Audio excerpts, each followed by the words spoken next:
ঋণের টাকার জন্য চাপ প্রয়োগ করতে না পেরে লজ্জায় গৃহবধূর আত্মহত্যা। মাদারীপুরের এনজিও কর্মীদের বিচার চাইলেন স্বজন ও এলাকাবাসী। তদন্তে পুলিশ। ঋণের টাকা পরিশোধে চাপ প্রয়োগ করায় লোকলজ্জার ভয়ে আত্মহত্যার পথ বেছে নিলেন এক গৃহবধূ। মাদারীপুরের এ ঘটনায় জড়িত এনজিও কর্মীদের বিচার চাইলেন স্বজন ও এলাকাবাসী। তদন্ত করে ব্যবস্থা নেওয়ার আশ্বাস পুলিশের।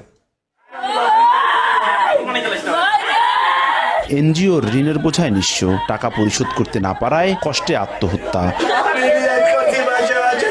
এলাকাবাসী জানায়, চলতি বছরের 29 জানুয়ারি বেসরকারি এনজিও বিসের মাদারীপুরের রাজুর শাখা থেকে 60,000 টাকা ঋণ নেন হালিমা বেগম নামে এক নারী। প্রতি সপ্তাহে 1500 টাকা করে সুদসহ 67,620 টাকা পরিশোধের কথা। 27টা কিস্তিতে ঋণের 40,500 টাকা পরিশোধ করেন।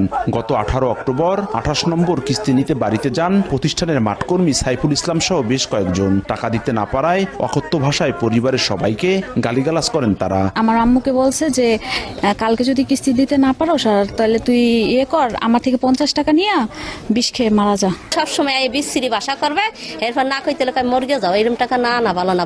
বাধা দিলে ক্ষিপ্ত হন সাইফুল সহ সঙ্গে থাকা লোকজন। পাড়া প্রতিবেশীর সামনে এমন অপমান সইতে না পেরে ওই দিন রাতেই বিষপান করেন হালিমা। গুরুতর অবস্থায় তাকে উদ্ধার করে প্রথমে ভর্তি করা হয় রাজৌর উপজেলা স্বাস্থ্য কমপ্লেক্সে।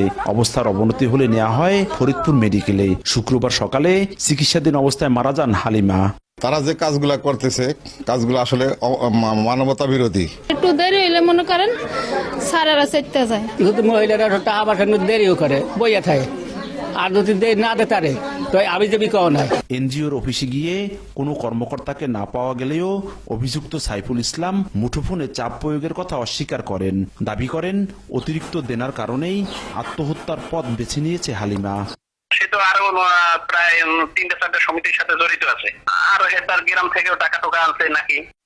তদন্ত করে এ ব্যাপারে আইনগত ব্যবস্থা নেওয়ার কথা জানালো পুলিশ। বিষয়টা আমরা তদন্ত করে দেখছি, ভুক্তভোগী পরিবার থেকে অভিযোগ প্রাপ্তি সাপেক্ষে করে আমরা আইনগত ব্যবস্থা নেব। হালিমা বেগম রাজৌরের নরারকান্দি গ্রামের জব্বার মোড়লের স্ত্রী। 3 মেয়ে ও 1 ছেলে রয়েছে তার। সঞ্জয় কর্মকার, অভিজিৎ, সময় সংবাদ, মাদারীপুর।